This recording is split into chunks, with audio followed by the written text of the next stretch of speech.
இந்த ரைட்ஸ் அக்ரிமெண்ட்னு சொல்கிறாங்கல்ல, அது வந்து அப்படி கிடையாது. மியூசிக் போட்டவங்களுக்கு எப்போவுமே அது போயிட்டே தான் இருக்கணும். ஏன்னா அது வந்து அவங்களுடைய அவங்ககிட்டேருந்து ஒன்று வந்திருக்கு. அதை நம்ம எப்பவுமே ஆனர் பண்ணி தான் ஆகணும். ராஜா சார் கேட்குறது வந்து தார்மீகமாகவும் தர்மமாகவும் ரொம்ப கரெக்டான விஷயம் தான். அதை அவர் கேட்காமையே நம்ம தரணும். அது கேட்குற மாதிரி வச்சுக்க கூடாது. என்னங்க எல்லாரும் மாதிரியும் நீங்களும் இளையராஜா ஜால்ரா போடுறீங்களா? பாட்டு அப்படி இருக்கு, என்ன பண்றது?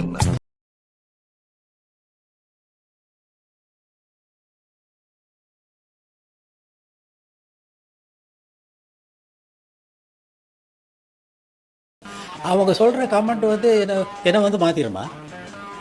நானாக தான் இருக்க முடியும். ஏன்டா நான் வந்து என் காலில் எம்ட்டு கல் முள்ளு குத்த நடந்து வந்து அங்கே போய் இங்கே போய் எங்கெங்கே போய் கடறு முரடான பாதைகளில் நடந்து என்னென்னமோ அனுப்பிச்சு என் காலில் நான் நிற்கிறேன்டா. உனக்கு ஏன்டா வயிறு எரியுது? உன் வயிறு தான் எரியுது, எனக்கு இல்லை. எனக்கு காலில் முள்ளு குத்துனது முள்ளே இல்லை. நல்லா நான் நடந்து வந்திருக்கேன், என் காலில் நடந்து வந்து உன் காலில் நடக்கலை.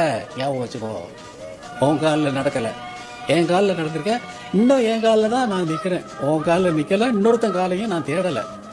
உனக்கு ஒன்று எதுவும் பண்ணாதுடா. அப்படி என்ன மச்சா இருக்கு அவன் பாட்டுல? அது என்னமோப்பா, அவன் பாடினா மனசுக்கு ரொம்ப நிம்மதியா இருக்குப்பா, கேட்கறதுக்கு காதுக்கு சுகமா இருக்குப்பா.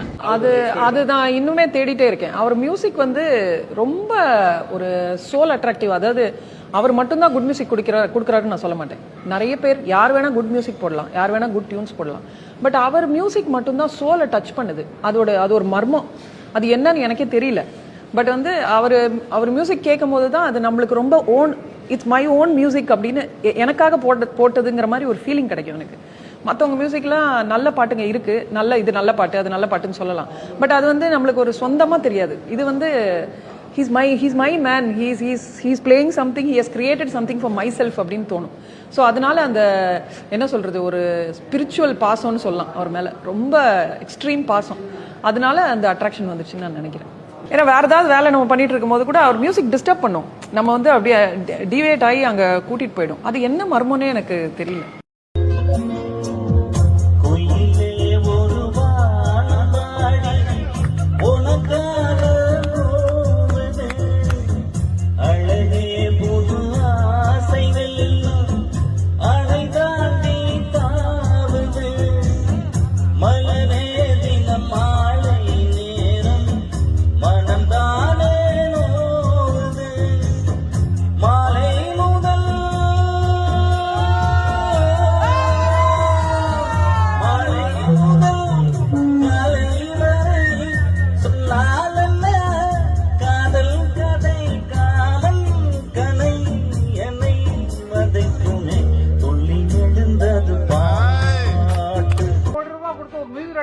அவன் பாட்டு கைகள் விழாம எங்க பாட்டுக்கு விழுந்துட்டு இருக்கியா?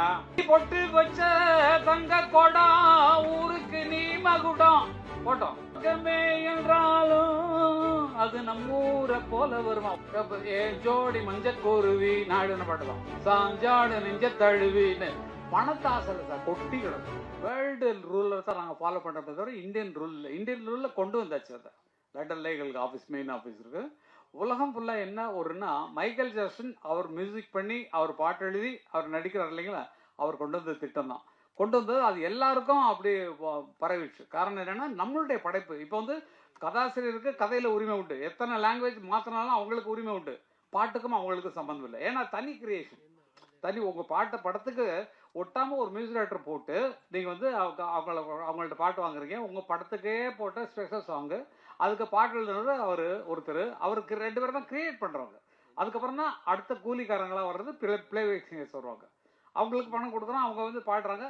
முதல்ல இருந்து எங்களுக்கு சரஸ்வதி ஸ்டோர்ஸில் உள்ள கான்ட்ராக்ட் இருந்தோம், எங்களுக்கு தெரியாது. அவங்க வந்து பூஜை அன்னைக்கு வந்து ஒரு 10,000 ரூபா அட்வான்ஸ் கொடுப்பாங்க. இன்னைக்கு வரைக்கும் தெரியாது. எங்கள் அன்னக்கிளி படம் அவ்வளவு சேல் ஆகிருக்கு, பத்திரகாளிலாம் அவ்வளவு சேல் ஆகிருக்கு. அந்த ரெக்கார்டுக்கு 1 பைசா எங்களுக்கு வரல. அதுக்கப்புறம் தான் அண்ணா என்ன பண்ணாங்கன்னா, ஃபஸ்ட்டு கான்ட்ராக்ட் போடும்போது மியூசிக் கான்ட்ராக்டை அவர் வாங்கிடுவார்.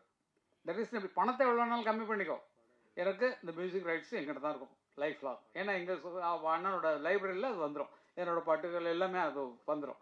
அப்போது ஒரு தடவை கச்சேரியில் நான் சொல்லி திட்டினதுக்கப்புறம் தான் கச்சேரி ஆட்களை ஃப்ரீயாக பாட சொன்னார். பாலுவை திட்டினது இல்லையா, அதுக்கு நான் சத்தம் போட்டேன். அவர் உனக்கு தேவையா நான் ஆய்வுன்னு கத்தினேன். அதில் வந்து கொஞ்சம் சண்டையெல்லாம் வந்துச்சு. அதுக்கப்புறம் ஸ்டேஜில் பாடுறவங்களுக்கு ஒன்றும் கிடையாது, நீங்கள் ராயல்ட்டி கட்ட தேவையில்லை. அதை எடுத்து யூஸ் நீங்கள் 7 கோடி ரூபாய் கொடுத்து ஒரு மியூசிக் டைரக்டர் போட்டு அவன் பாட்டு கைதட்டல் விழாமல் எங்கள் பாட்டுக்கு விழுந்துட்டு இருக்கியா?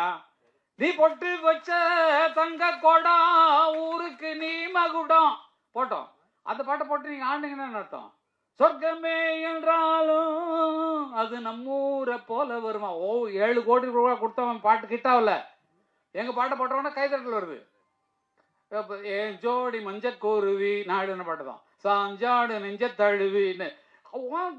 மியூசிக் போட்டவன்ல உன் பாட்டு கிட்டாவில்லையா? எங்கள் பாட்டு போட்டவொன்னே ஆளுக்கு கைதான் உச்சில் அடிக்கிறான், டான்ஸ் ஆடுறான். அப்போ அதுக்கு கூலி எங்களுக்கு வரணும் இல்லை? எங்கள் பேர் போடாமல் தானே எங்கள் மியூசிக் டைரக்டருக்கு பணம் கொடுத்து அவ்வளோ கொடுத்து அவங்கள்ட்ட வாங்க முடியாது தானே எங்கள் பாட்டு போடுறீங்க. அப்போ எங்களுக்கு அதில் பங்கு உண்டு இல்லை?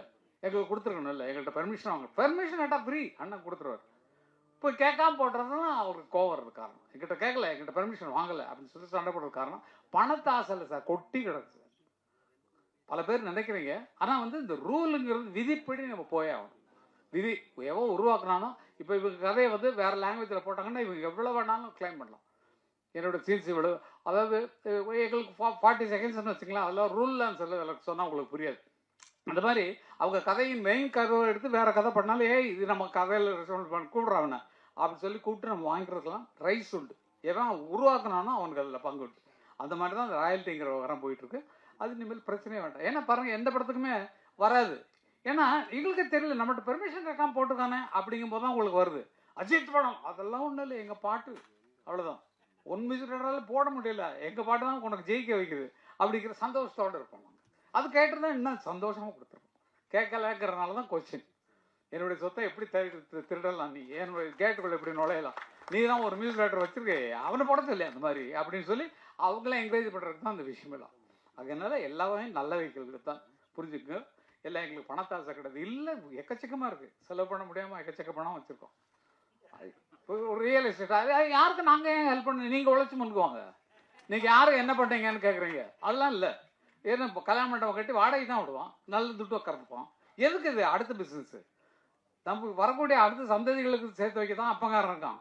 அதனால் சேர்த்து வச்சலாம் அடுத்த குழந்தைங்களுக்கு, பேரன் பேத்திகளுக்கு, அந்த அண்ணன் பிள்ளைங்களுக்கு, தம்பி பிள்ளைங்களுக்கு, அக்கா பிள்ளைங்களுக்கு, இவங்களுக்கு கொடுக்கத்தான் எங்களுக்கு. அதுக்கு தான் சம்பாதிக்கணும், அவங்களும் நல்லா இருக்கணும் எங்களை மாதிரின்னு. அதனால் ஒவ்வொருத்தரும் அப்படி வாழுங்க. மற்றவங்களுக்கு தான தர்மம் பண்ணுறோம் அதெல்லாம் சொல்ல தேவையில்லை. தான தர்மம் பண்ணுங்க, மற்ற கஷ்டப்படுறவங்களுக்கு கொடுங்க, ஃப்ரீயாக கொடுங்க, மனசார இருக்கு. ஆனால் நீங்கள் சம்பாதிக்கிறது உங்கள் குழந்தைகள் பின்னால் வர்றவங்க கஷ்டப்படக்கூடாதுங்கிறதுக்காக சேர்த்து வைங்க.